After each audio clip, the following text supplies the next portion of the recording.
And we're live. So we have no intro video this time. So we're just live. So welcome everybody to the show. Here is my special guest, Dancing Dan Pancaldi. How you doing, Dan? Hey, Carl. Hey, Paul. Dale. Matthew. Oh, Matthew. Something about a game. I read something about a game on Twitter or Facebook that you're designing, but you're not yet releasing because that's the kind of guy you are. I know nothing about this project. It's Matthew Wallhead. What's the game? I don't know. I forget. Well, I would probably buy it and then sell it and then buy it again. It's what my usual practice, which is our topic tonight, is selling games. Because we talk a lot about buying games, because I buy a lot of games, for God's sake. But I've also, one of the things I talked about on my stream on Monday is MMP has a sale. I ordered the three discounted BCS games from them again. And then same day I put an order in with NWS to get a Panzer's Last Stand, right, which is the latest in the series. Now, I had these three games before, and I even have playthrough video on Brazen Chariots. And I liked it. But I was in this kind of mode where I wanted to be a focused, have a focused library, and I didn't feel like I had space for it. And then I bought it all again.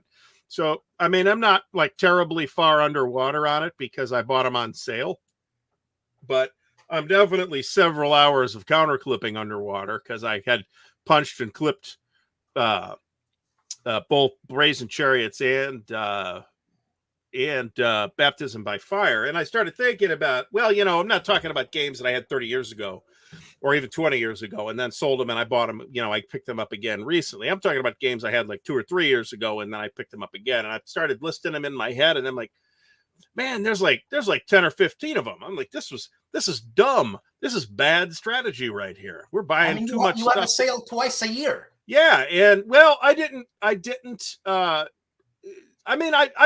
not everything has gotten sold. There's been a few things that have gotten traded or that was thrown into a pay it forward because I won something that I wanted and to pay it forward. So not everything went away, but I am really in a phase where I really shouldn't. I should A, buy less, and B, and I have a very focused purchasing plan for this weekend too. I have a shopping list. If they have this, I'm going to buy this. If they don't have this, I'm going to buy this. Hey, we have in the comments the most handsome game designer in the world, David Thompson. What about David Thompson? I was going to say you must be talking about David Thompson. So it'd be hilarious if we got tons of hits on this video because everybody thinks we're having a sale. That was not intentional. I once asked David Thompson, what do you do, man? He says, I work in intelligence, and that's all you need to know. He can't tell you. He'd have to send assassins after you if the Black Ops team would come and stuff you in a bag if he told you what he did for a living. He's probably the next James Bond. He could be. He looks like James, like a young, dapper, somewhat shorter American James Bond. So there, we just went off topic. Oh, it took 4 minutes this week. So anyway, I mean, I guess I want to talk about the reasons why we get rid of games, right? I mean, there's the obvious thing of like, I don't think I'm going to play this. There's the other thing of like, hey, this game, this looked really good, but I did play it and I hate it. And there have been games where I did that, where I played it and I'm like, man, this is a turd. I hate it. I'm getting rid of it. Those are not the games we're talking about right now so much, but that's one reason why people get rid of stuff. My wife doesn't like me to sell my stuff. She has no problem with me selling stuff. I don't understand why. Because she knows I'll friggin' buy it again. Because that's happened. I mean, if we look at like my history in gaming, I've bought a complete ASL collection, had it, sold it, bought it again, sold it, bought it again. Yep, 3 times. I've had 3 ASL collections pass through my hands. So I'm not doing that again. So, and I got good deals on everything all around. So, I mean, I'm not whining about the money so much, but, What about the first, like, someone said something about Board Game Bloke. What about the question of the first edition where the second edition comes out very quickly? No, that's a little different, right? I mean, I'm happy to get rid of editions I consider obsolete. So I had 2 copies at one point. There's very few games I have more than 1 copy of. There's a bunch of Traveler stuff that I have more than one copy of. But that aside, I've got an extra copy of Hood Strikes North. I've got an extra copy of Third Reich, the Avalon Hill Third Reich right there.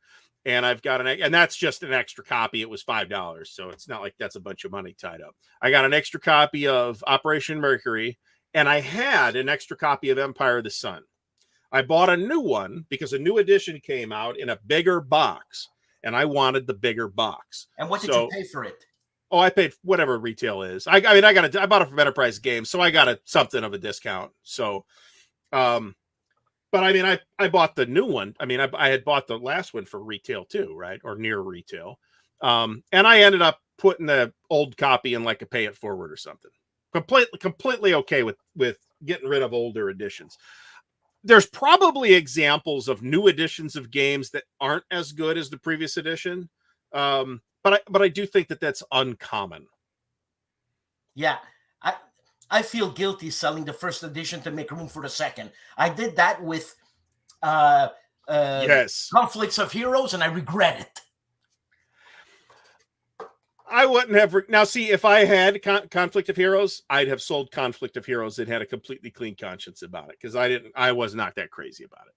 A lot of people like it. Not saying they're wrong. I'm saying, and I liked it better than I like Combat Commander, but really, I wasn't that crazy. Yeah, I wasn't that crazy about it. You know, I speak to veterans, and they say Combat Commander is the most realistic. Well, it does a pretty good job of modeling chaos, but I think it does so in a way that I didn't enjoy playing. So in the context of, you know, it's my turn. I'll discard my entire hand again up to the limit that I can discard. That's your chaos, my friend. Oh, it's my turn again. When I do that for every turn for half an hour, that's not fun gameplay. You're being shot at. There's fog. But I still want to have agency as the player, right? I don't want to sit there. If I just want to sit there and be passive about it, I'll go watch Rat Patrol. You know, that'd be more fun. I like that. Hans Gudengast is in it. So I'm not going so far as to say that that's a bad design. What I'm going so far as to say is I didn't like it, which is much less controversial. So, absolutely. You know, you'd get poop for that. Well, and there's tons of people that love that game. I'm not saying they're wrong. I'm saying I didn't like it. I'm saying I enjoy playing ASL better. But I enjoyed playing Conflict of Heroes better. I enjoyed playing Lock and Load Tactical better. I probably liked it better than I liked Panzer Grenadier. I'll tell you that. Which is not a huge endorsement. Well, I mean, it's a different game, eh? It's a Well, it is a different scale, and that does make something of a difference. No, I'm talking about Combat Commander and Lock and Load Tactical. Different. Oh yeah, very different. Lock and Load Tactical is much more like ASL than the others, I think. It's an easier which I think was good for me because I like ASL, right? So now, I mean, I had old Squad Leader back in the day, and you don't see me trying to rustle up copies of that anymore. I have ASL now. I'm perfectly happy with that. You got the blue box? I guess the box was kind of orange or yellow. That's what I remember. But then when I say that out loud, it feels like I'm mixing it up with Panzer Blitz. I did not have the purple box. I did not have an early printing. Box. I had a printing that was several years into the Squad Leader's lifespan.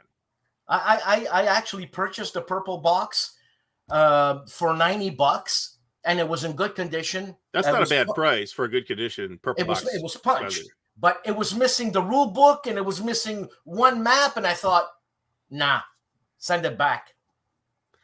Yeah, I mean, if it's missing stuff, so I sold Totaler Krieg too, but there's a new edition of that coming out probably next year, which I am almost certainly going to buy. So I feel, and sometimes I'll like jump the gun on that, right? Like I sold my Axis Empires, Totaler Krieg, and Daisenso, and then the new edition's been like delayed like for 2 or 3 years now, but it will show up eventually unless the boat sinks. What's it gonna go for? Probably $200. Yeah. I'm guessing, but I think it's available for.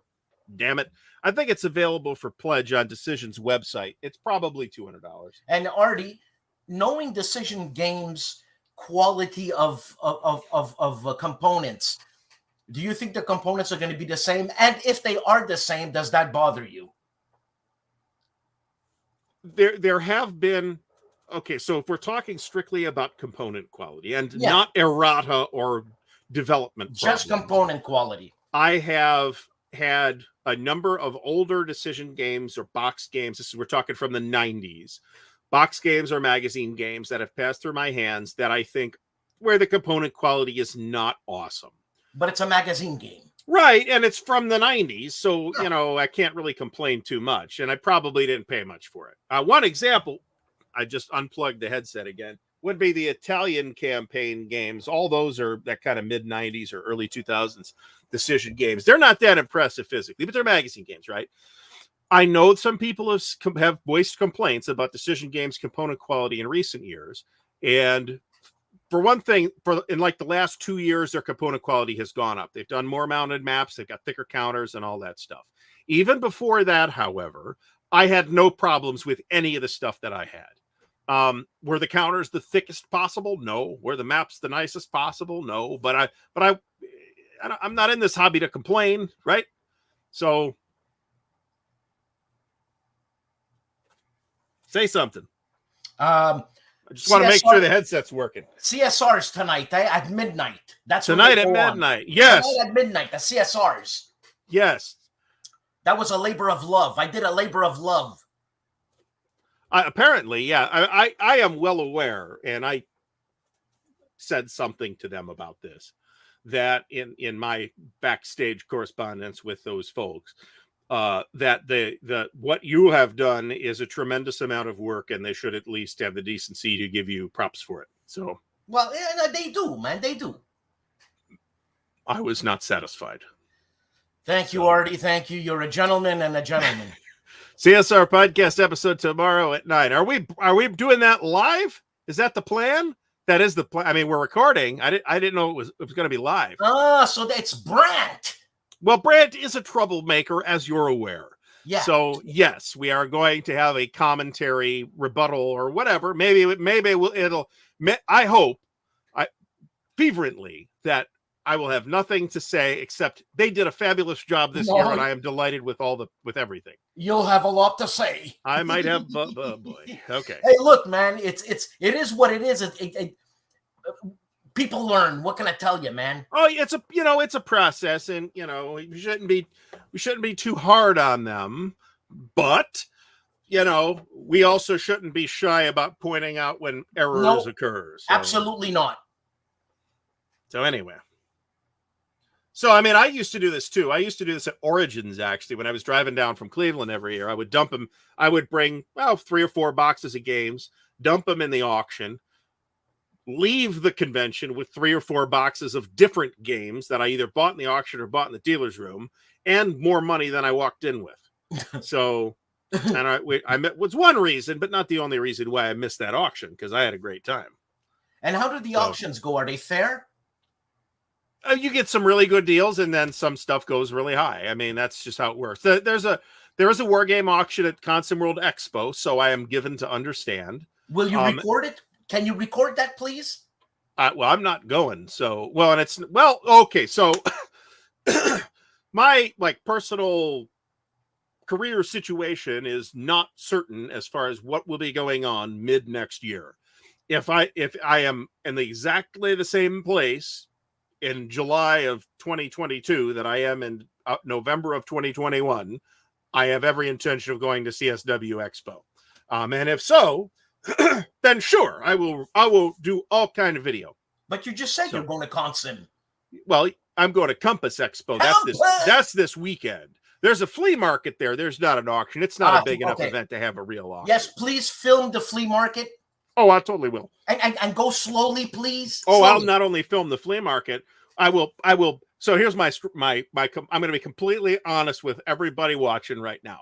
My plan for the flea market is I'm going to go in there, buy what I want, and then film the video where I offer commentary on everything. Oh, look, a copy of blah, blah, blah, blah, blah from Avalanche Press. This is garbage. Don't buy it. So I'm just saying. Yeah. And I've got a laptop now that I'm taking with me so that I can do content on the road. Awesome. Right? So now we'll see what that turns into, right? I did content on the road from from Origins, but the road wasn't that long, and it was really half-assed content. So, I mean, this is why, Brent, why do you think I do so much live content? Because I don't have to edit, and I hate editing, and I'm not a good editor or a fast editor. So exactly why. Anyway, but that was the thing that would happen, right? And I'll tell you what, there's some of that stuff that I sold in those years of going to the auction that I regret selling now. I sold the complete ASL collection, got dumped in one of those auctions. I got several $100s for it. I don't know if it was complete when I sold it. It was complete at one point. And bought it again. Well, then I bought it again, and then I sold it again, and then I bought it again, and I still have it. The whole collection? I mean, not complete. No, the only point at which it was a complete collection is when I bought the last product I bought, which was the last thing that Avalon Hill did for ASL before Doomed Battalions. And I don't remember what that was. It might have been Conf Group Peeper 2, but I had everything up to Conf Group Peeper 2. So it was complete at one point, but by the time I sold it, which was probably a couple years later, it probably wasn't complete at that point, but it was still a lot of stuff, right? You still play ASL? Every once in a while. I play a few times a year, so not that seriously. We got a local library group that gets together at a local library once a month that I had just started to go to when the pandemic shut everything on the planet down. So, man. Yeah, man, this magic card discussion makes me mad because I had enough magic cards to buy a mansion now. So I'm not even kidding. Who's the designer of Magic? Richard Garfield. Yeah, and I know the story of that. He had what's the other games that he's got? Robo Rally's the game you're thinking of, I think. I don't know, but the company said, "Look, we don't want this game. Can you create another game, quick?" And he had all kind of little. It's got pretty highly produced components, even in the old editions. Robo Rally's actually a pretty fun game. So they were going to do, they did Magic instead, and that took off. And they had a whole line. They were an RPG company up to that point. What about Blood Bowl? Blood Bowl. I've never played Blood Bowl. Okay, what Blood Bowl is American football, except the teams are Warhammer 40K or Warhammer Fantasy teams. Yeah, that sounds like a fun idea, and it's probably fun to play. But it sounds like Card Wars. Yeah, but more expensive because it's Games Workshop. So there's ASL stuff happening all over the place. There's a big Southern Ohio, Northern Kentucky ASL community. There's a big ASL community in Texas. Of course, there's a bunch of people back home in Cleveland that play. That's why ASL Oktoberfest is up there. So there's all kind of places you can go to do it, just ASL if that's what you want to do. Hey, Artie, you're a voracious reader, right? Not as much as I'd like to be, but I do read. Do you sell any of the books you've read? Oh, yeah. And sometimes the books I haven't read. Storage space is a serious, I mean, you laugh at this, right? But storage space is like a legit concern, right? I mean, there was a point when I got back into Wargames, this wasn't that long ago, like maybe 8 years ago now, where I had like one of these shelves full of Wargames, right? These exact shelves behind me, there was like that shelf was Wargames, and that was it. And that was like, the handful of old stuff that I still had, and the handful of new things that I had bought, almost all of which was stuff from GMT. But now I've got these two shelves. There's about another shelf full of stuff downstairs, and there's about 12 boxes over there of Wargames. So it's too much stuff. Man. And this is why I have got a big reason why I have gotten rid of stuff. And I'm still in that mode, but then you reconsider decisions that you're like, no, I gotta have this because Dean's a genius and I want his genius game, and then you buy it again and you feel like an idiot. It's like John Butterfield. I just buy anything John Butterfield because he's John Butterfield. Period. Well, yeah, but I mean, John Butterfield doesn't do 15 games here either. Oh, he's got so have you seen that World War II Commander Battle of the Bulge. So that is a board game version of the Shenandoah Studios digital game on the Battle of the Bulge, right? Which is great, by the way. So he's got another game in that series coming, which I think is Market Garden, which I'm very interested in. So I'm buying it. Might grab that. I hear there's a BCS Market Garden in the works as well, but I don't know how far along that is. I'd be all over that. It's one of my favorite topics. Don't they have that already? No. MMP doesn't have a Market Garden. Oh, they totally do. They have at least 3 different Market Garden games. But not Battalion. But yeah. So there's Monty's Gamble Market Garden, which is an area impulse game, which I almost bought. That was on sale a couple of weeks ago.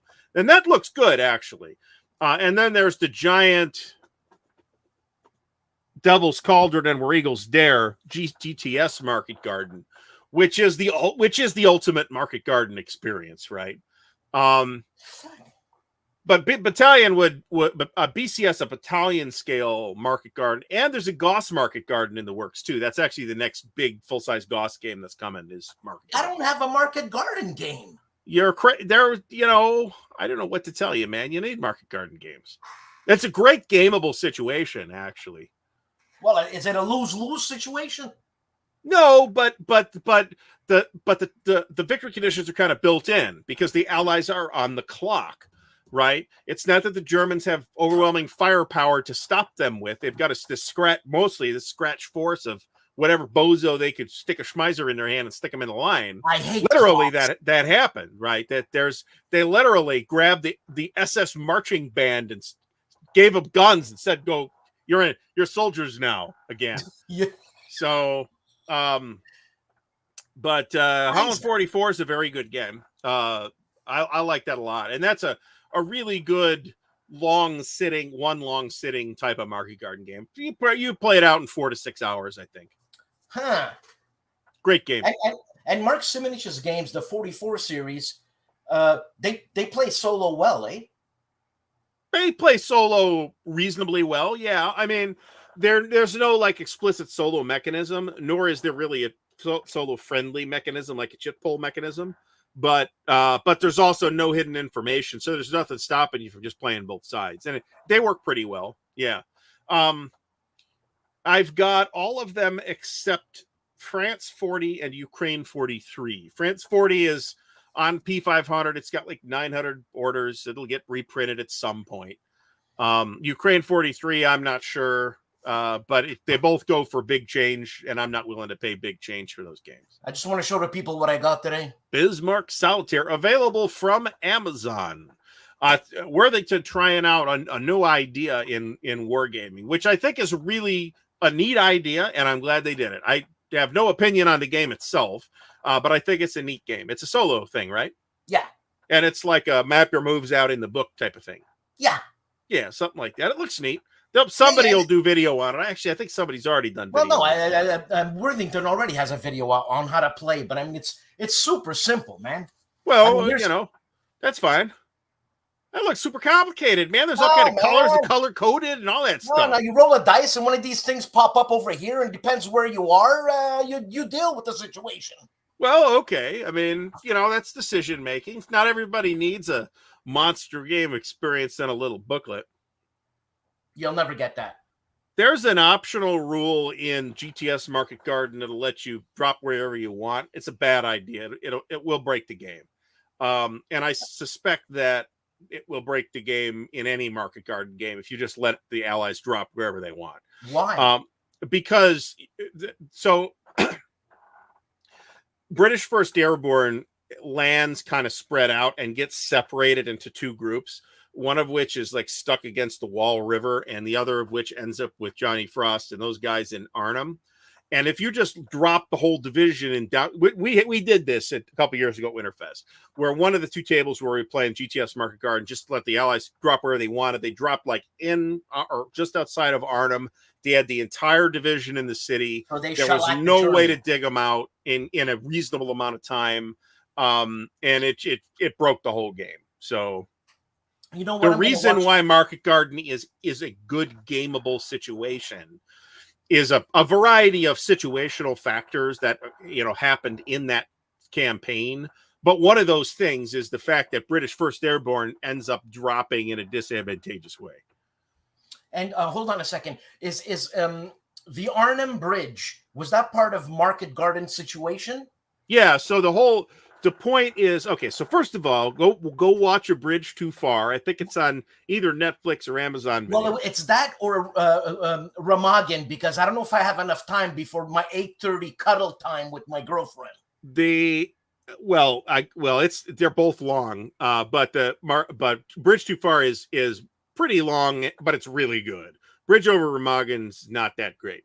It's not as good anyway. It's not terrible, but yeah, I mean, so the situation is that they're going to drop 3 airborne divisions, 2 American divisions and 1 British airborne division behind enemy lines along this road. And at the end of the road is Arnhem Bridge. It's the bridge over the lower Rhine. So if the Allies hold that bridge, they can just pour the entire British army into Germany. Okay, this would be super bad for the Germans. They want to end the war by Christmas.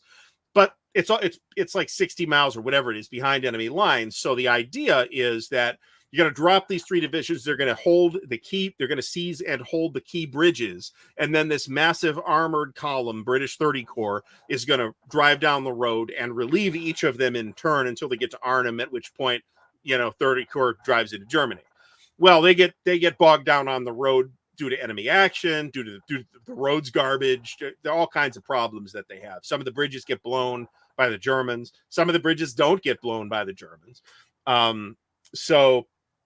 But the Allies, in the meantime, these British paratroopers are like holding onto the bridge with dear life. There's like a regiment, I think, or approximately a brigade or half a brigade of British paratroopers holding on to the bridge with, against firm opposition from the Germans. And they hung on for several days, and the Allies just couldn't get there fast enough.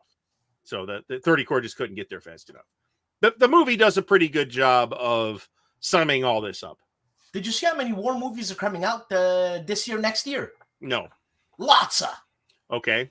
There's that forgotten battle about the Scheldt, which is on Netflix now. Yeah. I haven't had time to watch that yet. I watched a little bit. It's subtitly, right?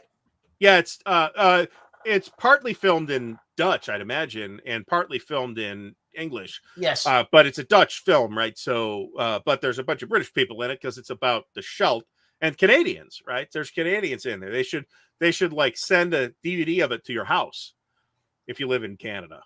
So, and this was actually something that was going on during Market Garden, and the supplies that the Canadians needed to dig the Germans off the estuary went to Monty's effort at Market Garden instead. So, hey, Artie, just a question like that. How high ranked is a colonel? Colonel is in charge of a regiment normally. What's above a colonel? A general. Jesus. So, colonel's pretty high. So a lieutenant colonel is a pre-colonel. Yes. I was talking to a colonel today from the Canadian Armed Forces. Was it Colonel Sanders?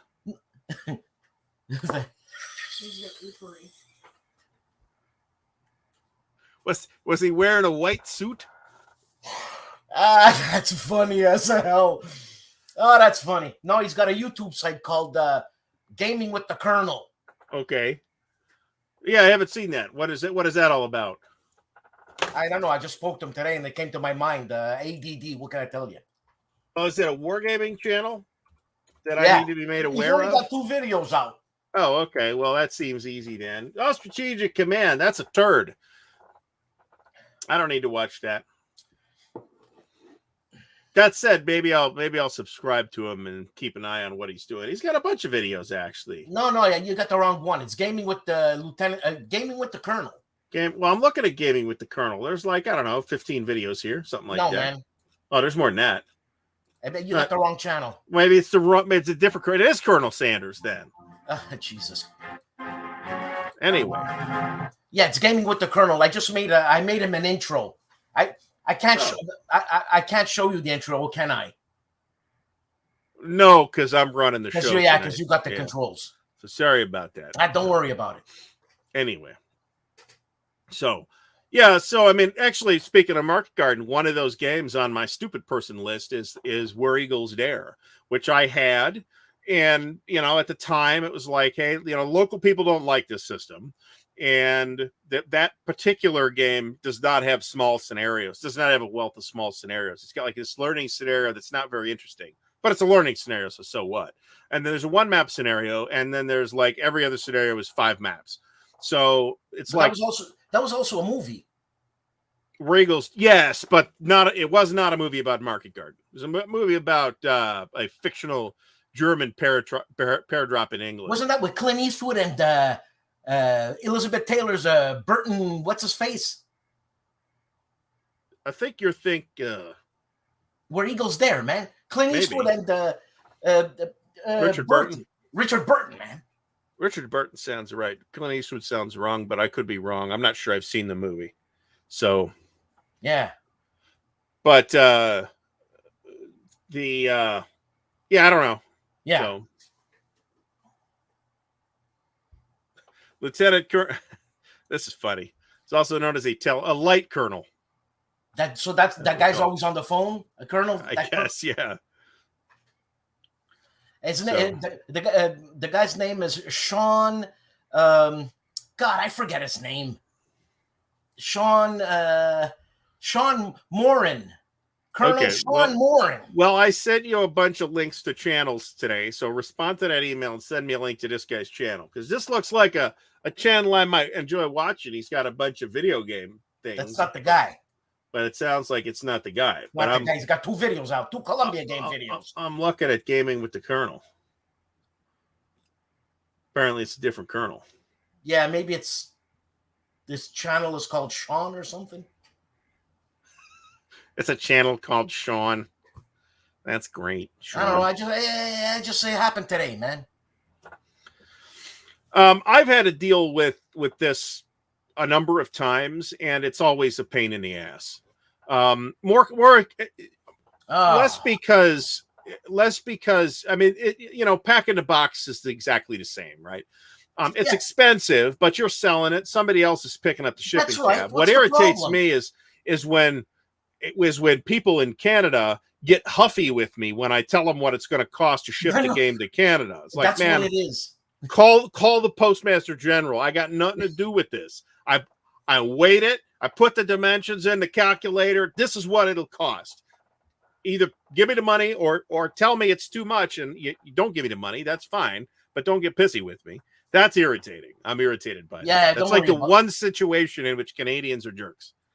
Matthew Wallhead says Elizabeth Taylor is no Ingrid Pitt. Is Ingrid Pitt the Hammer horror lady there? Ingrid Pitt. Yeah, I think so. I love her. I think that Carolyn Monroe was the other one. It was in Dr. Phibes, the Abominable Dr. Phibes, which is fantastic. Cheesy movie. Oh, I love it.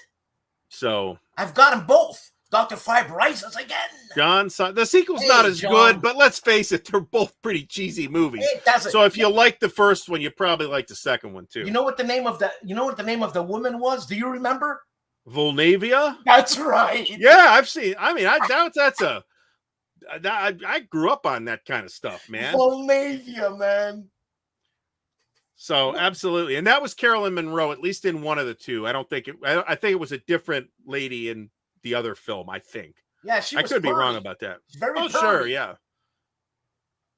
So John Sai texting in from the sunny Philippines. I don't know if it's sunny. It's like 7 o'clock in the morning for John. So that's probably about right. Yeah, that's true. About that, China's about 12 hours ahead. He's not in China. He's in I know he's in the Philippines, but I figure the Philippines is at most 2 time zones away from China. That's how I figure it out. Is it China? Because that's 12 hours. That's easy to remember. Man, I wonder how much you go east or west. I wonder how much shipping costs to the Philippines, man. I've never shipped to the Philippines, but I've shipped to Europe, various places in Europe. And it's expensive. It's comparable to the cost for Canada. Really? Yeah. In some cases, Canada's a little more. Christ, we're right next door. I can't explain that. I have no idea. I legitimately have no idea. And people, I get complaints that like so-and-so publisher does not have competitive shipping rates to Canada. And I'm like, why are you talking to me? I have nothing to do with this. A, I don't work for them. B, I don't work for the post office. C, I don't run the post office. D, at no point have I been in a decision-making capacity at the U.S. Post Office to affect the prices of shipping stuff to Canada. I am sorry you're having a hard time, and I do feel for them, because it would suck if, every war game you bought had to be bought from either this one retail place in friggin' Calgary, or you had to pay $60 to get it to you. That does suck, but I'm not your guy, right? So yeah, John says he's in the same time zone as Beijing. And China is the most organized country when it comes to time zones. It's all one time zone. Seriously? Yeah. Why not? Why not? There's no reason not to do that. Because at 3 o'clock in the afternoon, it's dark up north. So what? Well, in the West, but whatever. I mean, so what? You just know that, hey, on the other side of the country, people close at 3 p.m. because it's dark there, right? So I got no problem with that. People would get used to that. That's easier to deal with than you got to figure out what time it is in Europe right now, because normally they're 5 hours ahead of us because we're in GMT -5 or whatever it is. 6 for me. But right now we're not on daylight savings time anymore, but they're still on daylight savings time. So I got to figure out, okay, how does that work? And it's super confusing. I never thought about We that. are totally off the boat here on topic. Okay. So yeah, I don't sell any of my games, man. I really don't. So do you have all your games on those shelves right next to you? Yeah, you wouldn't believe how many games I have, man. Well, you got Carl's collection, so I can believe that you have a crap ton of games, actually. Yeah, I mean, I could turn my camera around. I don't know what the focus is going to be like, but one day I'll film it. I got my whole wall, like going all over there, plus the other side of the wall full. I'm guessing there's a whole bunch of games that Carl hated that I would probably like, actually. You know, Carl gives anything away, man. Well, okay, but I'm telling you. I'm just saying, Carl is vocal about his tastes in games, too. Well, yeah. So, which is fine, right? So am I. Yeah, that's fine. I was trying to tell him he should get into doing stuff like this, So he told me to go F myself. Well, I don't know. I mean, Carl's got his hands full with. Does he have any other project? What's Carl working on, actually? I don't know. Right now he's retired, but he's working for no. What games he's got? Does he have a game design He's working project? on 4 games. Okay, well, I'll be interested to see what Carl has to say with those games. Yeah, the guy's a genius. It comes out. I think the only games of Carl's I'm familiar with are the No Retreat games. And that's the GMT version to those games, not the previous, whoever that was. Now he's got Absolute War. Oh, that's his? Yeah, now I think he's coming out with 2 solitaire games, if I'm not mistaken. Okay. And he hates solitaire games. And there's another No Retreat Battles coming from GMT, I know. That's going to be potentially worth a look. And it's funny, I would think people would get sick of it, but for some reason, they don't. Well, it's different topics. I mean, it's the same reason why, we don't get sick of OCS. It's because we got sick of the East Front. So this time, let's play on a different part of the East Front, right? So, but the situation's different, so it keeps it interesting. Yeah, so John has a really good solution for this, for those who this makes sense for, is he actually has a freight forwarder that in the U.S. where he has his stuff shipped to the freight forwarder, and then a couple times a year, he has the freight forwarder puts everything on a boat and sends it over to the Philippines or a plane, whatever it is. And he ends up saving quite a bit of money that way. It's probably not the most efficient, like time-wise, efficient way to get games. But, if the dollar price is the problem, then, that is one potential solution. Hey, or just know somebody.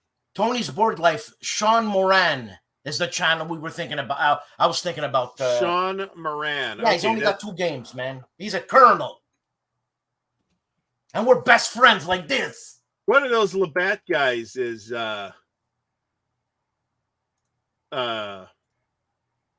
this is terribly unhelpful. There's like 1 million Sean Morans on YouTube. Well, there's only one colonel. Well, somebody send me a link to this guy, okay? I'll send you a link. All right. Then we'll be okay. So anyway. So and Jeff Beeler's doing his best to try to steer us back on topic. So if you are in Canada He's not. Well, you can only do so much, Jeff. Sorry, can't swim against the tide for that long. The Sentry box in Calgary imports a lot of games. You can get games from them, and just, well, what do they want for them? I mean, I Well, don't. the U.S. exchange plus their cut. Well, yeah, but I mean, you're Plus paying shipping. less. Plus, well, you're going to pay to get it shipped anyway, unless you live in Calgary, right? Well, when you get it from when you buy a game from GMT, they I mean, it's California. That's like a foreign country. Oh, Carl hates you. Carl Kretter hates you. I'm just saying, Carl knows exactly what I'm talking about. I mean, I'm joking a little bit, but it is on the other side of the country. So, like, shipping, if I ship something to Oregon, I shipped something to Oregon the other day. If U.S. Post Office costs like $30,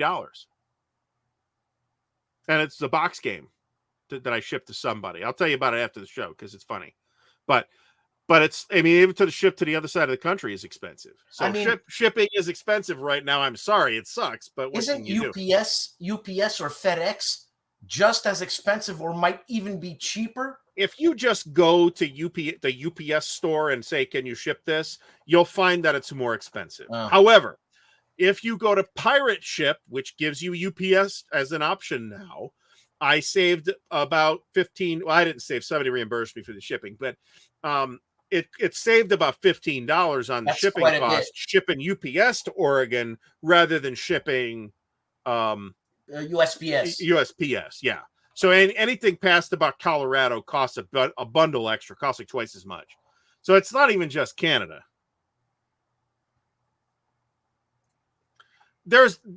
Yes, but if you just walk it into the UPS store, it doesn't look like that. You gotta know how to ship with UPS or FedEx for that matter to make it make sense. If you know what you were doing, yes, you can. It can be competitive.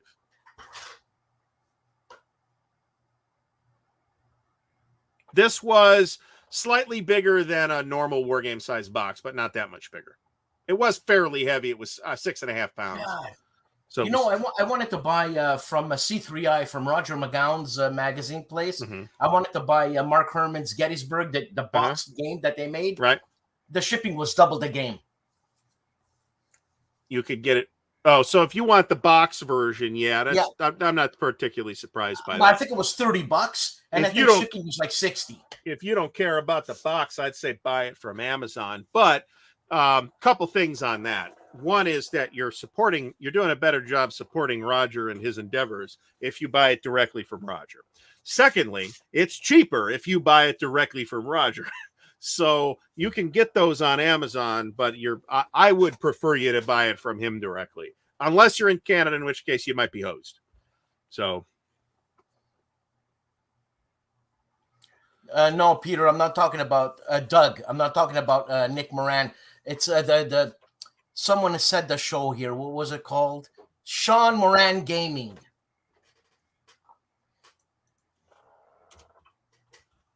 We got to get him lots of love. I'll tell you what, these better be some friggin' dynamite videos. I found the guy, though. All right. Sean Moran Gaming, we got you. I'm going to put him on the list of future channels of the week. I think he's doing it with his iPhone, and it's landscape or something, or the opposite of landscape, Vertiscape. And he'll figure out the correct way to do it at some point. That's okay. Everybody's got to start somewhere. I still do a substantial amount of filming with my phone. I looked into video cameras, and the fact is I can't get a video camera that will take better video than my phone without spending $1,500. And I don't want to spend $1,500 on a camera. So I'm good with my phone, which is a Samsung Galaxy 10, by the way. Yeah, Peter, he's talking about the Sentry box. I got to check out the Sentry box, man. Well, don't you guys have some kind of fabulous Canadian Wonderland in Montreal too? So it's a socialist postal office. So MMP, for the record, because I don't know why people come to me with these problems, but but MMP now has a European friendlier shipping option, which might save people money in at least some scenarios. So that's worth investigating. Did MMP ever approach you to work for them or be a sponsor for you? No, they don't really do that. They don't really seem to get that. They That don't is a even answer thing. my emails anymore. Well, I've corresponded with them. I mean, I've talked to Pete, who's the social media guy, and I've talked to Brian Yaus, and I think Perry's been in on some of those conversations too. So I have had cordial conversations with them, but they've never asked for anything like that, and I'm not going to ask them, frankly. Is Brian Yaus the heavy set guy? That is, I'm not sure who that is actually. I forget. I've only seen these guys in person once, so. Okay. Because I've seen when I went to WBC, I saw MMP booth and there was this heavy set. I don't think that's Brian. I think that's the other guy, but I forget who the other guy is. Whether it's Perry I don't know, but he was the most miserable person I've ever met in my life. Oh, you should be miserable. Well, you haven't met my mother-in-law, so impossible. So, I don't know. You haven't met my mother-in-law. Holy God. But anyway, they're aware of the problem. They are working on it. They're trying to make it make sense. The volume that these guys ship out is not necessarily enough to get them spectacularly improved shipping rates, right? This is why you can get a better shipping rate if you're shipping stuff through Pirate Ship. They've saved me and the people who bought games from me, because I don't overcharge for shipping, a bunch of money because it's because it's a bulk rate thing. They buy whole containers from the post office and now from UPS. So, but hold up, Matthew buys from Germany and France. Matthew, where are you? I thought you were American. So there's a pretty decent tabletop wargaming community in France, right? I mean, there's certainly multiple French publishers that I can think of that are around now, and a couple historical French publishers like Azure Wish that were around in the past that have produced some pretty close to legendary titles. Italy's the same way. There's some nice companies in Italy. Germany, there's like one German wargaming publisher that I'm aware of, and I'm not even sure who that is. There was like a thing about publishing wargames in Germany for a while, and I don't know enough about what that thing was or how it worked to comment on it particularly. Man, if that's Spain, what about EYAWTKAW that Stuka Joe goes to in Spain too? Yeah. So there's that. I don't know of any Spanish publishers offhand. Well, yeah, there's Balika third generation. Ah, okay, yeah, good call. And what's this? Oh, it's Balika, yeah. I thought this was Udo Grebe Games. They are in Germany, yeah. Do they do war games though? I don't know. And I know that they are GMT's partner, but the reason GMT can do that kind of stuff is because GMT's bigger, right? So everybody wants to sell Twilight Struggle. Yeah, that's Udo's selling Twilight Struggle. He sells a lot of German translated games from GMT. Now, I keep hearing that the counter trays that GMT sells originate with Udo Grebe Games in Germany. And I don't know if that's true. But I remember buying trays of that design from the gamers in what would have been the mid to late 90s at Origins. So I don't know what the original provenance of those trays are. I'd be very curious to find out. Are we talking about A las Barricadas? Because that's Compass. There might Compass be an original publisher too, but that's there's Draco Ideas. Drake. Is it Draco or Draco? Well, if you're European, it's Draco. I mean, it's Draco Malfoy though. Look, it's Iran, not Iran. Iran. That's what we say here in Ohio. Iran and Chicago. Iran. I ran so far away like a flock of friggin' seagulls. And it's not Italian. That's Italian, right, because they come from Italy. My mom, who is mostly Italian, says Italy and Italian. She says that? Yeah, no idea. She's lived her entire life in Ohio. So she's got COVID, but she's almost better now. So there's that. Of course, the whole family up there's got friggin' COVID. Thanks so much. Oh. So it's good to know that. So White Dog Games is a weird case because they're printing on demand. Yeah. So I'd be curious to know how that works. They print Legion for Games Panther, does not right? print on demand. What's that? It's Peter Panther, Steve, right? Yes, Blue Panther. Yeah, so is the printer, the on-demand printer. Right.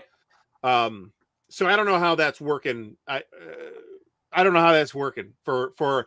I do know that Blue Panther themselves keeps a small inventory on hand for things like conventions and stuff. They had their whole line at Origins, pretty much everything from Hanspiel, Blue Panther, CSL, one or two other publishers that they do print on demand war games for. Hey, Doug, you're right. It is. Oh, he is totally right. You're right. It's In Persia. fact, when you talk about the Aryan people, it's the They same call word. themselves Persian. It's the same word. The Aryans are Iranians. So it's Huh? Iran, actually, is the name of Iran. the place. The Persian was what the West called them, but they're Persians. they're Persians, yes. They're proud Persians. Yeah, they should be. They're ancient I actually civilization. never met a Persian I didn't like.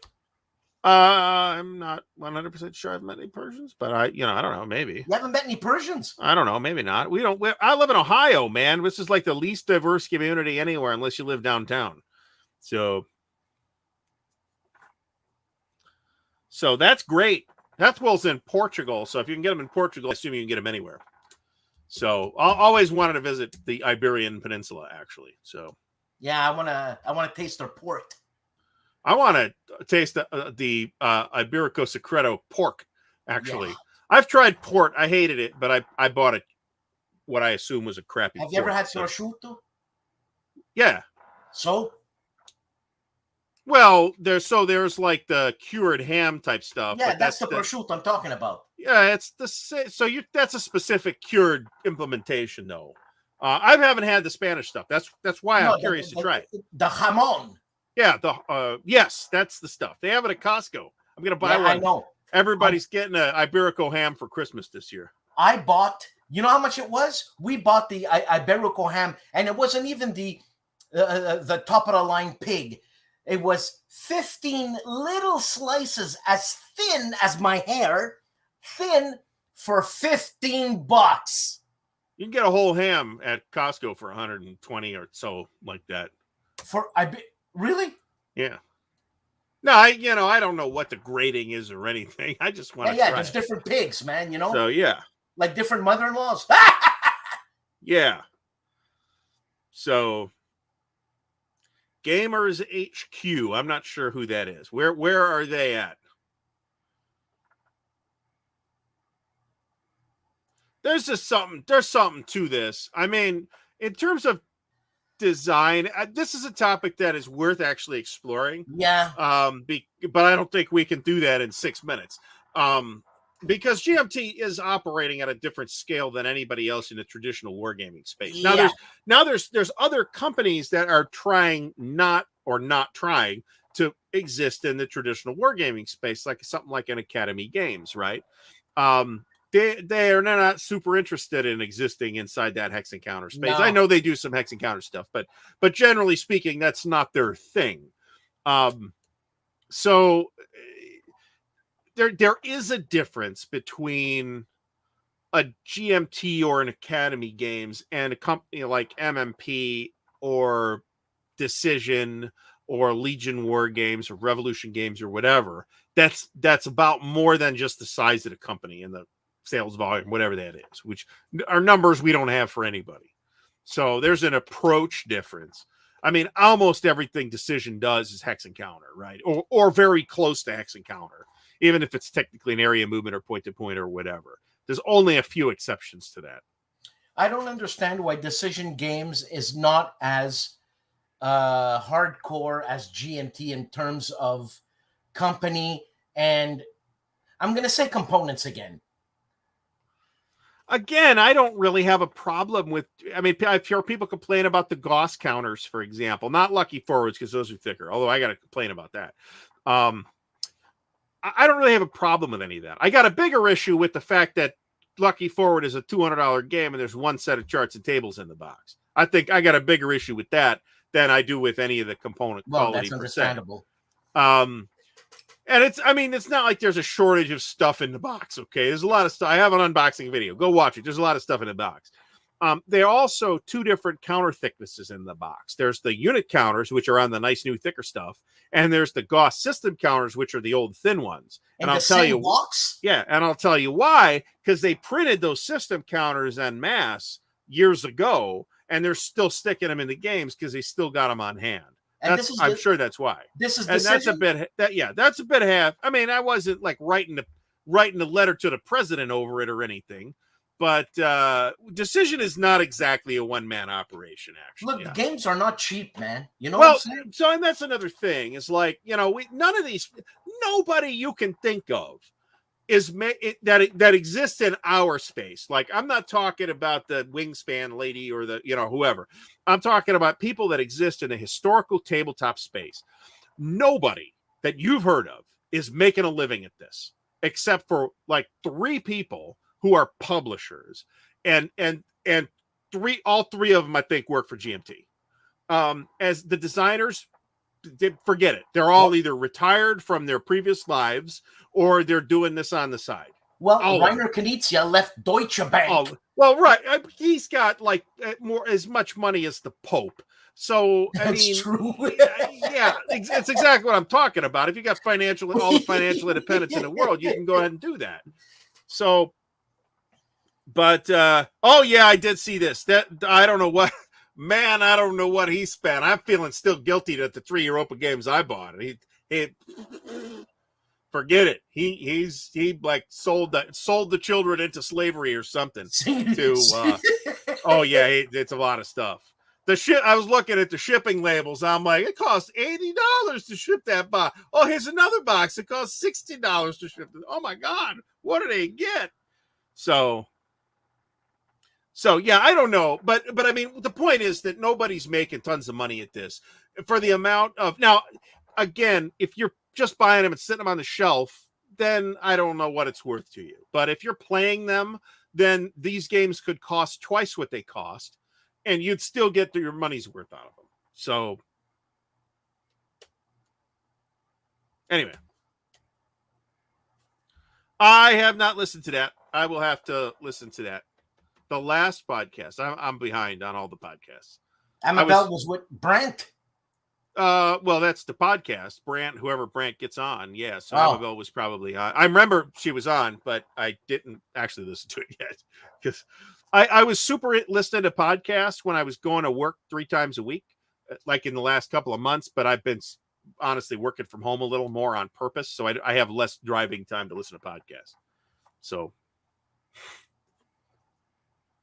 this is exactly right. And maybe we'll talk about this some more at a later time. But, I feel like, again, you could be a wasteful spender, but that's your problem, not the problem of the publishers and the designers and what they price the games at. If you're buying too much stuff, that's not Gene's problem, right?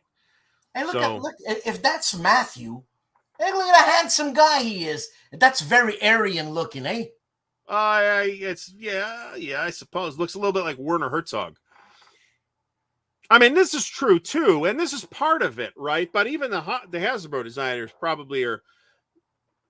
Do they have designers at Hasbro? I mean, I don't know how their game operation works. I mean, generally speaking, they buy companies and then they publish those games, and rather than having in-house design staff, I mean, I'm sure they're designing something. Don't get me wrong, but I don't know what that operation looks like, and frankly, I don't care.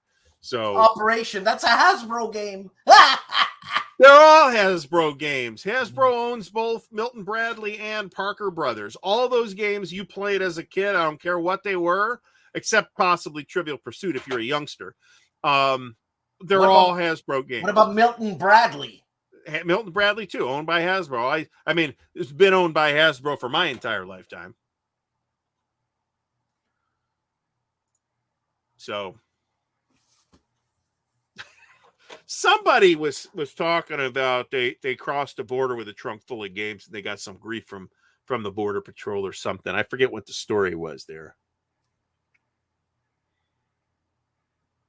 So, I mean, Dan knows I've shipped Dan stuff. It's crazy expensive, but shipping is expensive. I don't know what to tell you. It's insane, but I really appreciate the complaints that you send me. I'm not the complaint department for either the U.S. Postal Service or Multi-Man Publishing. So thank you for your input. Go talk to Brian. I got nothing to do with that. And he doesn't have even very much to do with that either. This is out of everybody's hands. Wizards of the Coast has been owned by Hasbro for a long, long time. But that gets to be weird and complicated because the Avalon Hill brand was under Wizards of the Coast for a while, and now it's back under Hasbro corporate again as of like last year, I think. So I mean, these things change inside Hasbro. It's not a monolith, right? So, I mean, I am not let's close with this because we're out of time here. This is functionally this is correct, but it's a little bit of an oversimplification. If you're just talking about Hex Encounter war games, then you can absolutely get competitive U.S. production on that stuff. Will it be as thick? The counters as thick as the Chinese stuff? Maybe not, but you can absolutely get it done, and you can get it done with a good quality as well. If you're talking about like the fancier board game presentations, that's where you start to get into territory where you literally cannot get that stuff produced on shore, and you have to go somewhere else to get it done, whether it's China or Vietnam or wherever, or Brazil. So, all right, so we are out of time. I would like to thank everybody for stopping by. As usual, we're at our peak just when we stop because Dan's got to go eat ice cream. Wait. I want to say something. The CSRs tonight at midnight. Tonight at midnight. I'm going to stay up tonight to watch it, and I'm not going to sleep because I'm going to be that pissed off after I watch that video. I'm guessing. Yeah, okay. And then the people I got at my session at work tomorrow, they're going to be like, why is this guy insane? When I'm running this meeting for 60 people at work tomorrow. We have a new map section. Don't worry about it. No. Okay. Anyway, so listen for the Armchair Dragoons response to that, which will happen later. And I'm sure I'll talk about it on Monday night stream too, in addition to the Compass Expo rep. So Compass Expo this weekend, San Diego Historical Games Convention online this weekend, Historicon this weekend. Everything's happening this weekend, and whatever thing of those you're going to, have fun. Hey, didn't you go to RockCon? RockCon. What's RockCon? All right. Have a good night.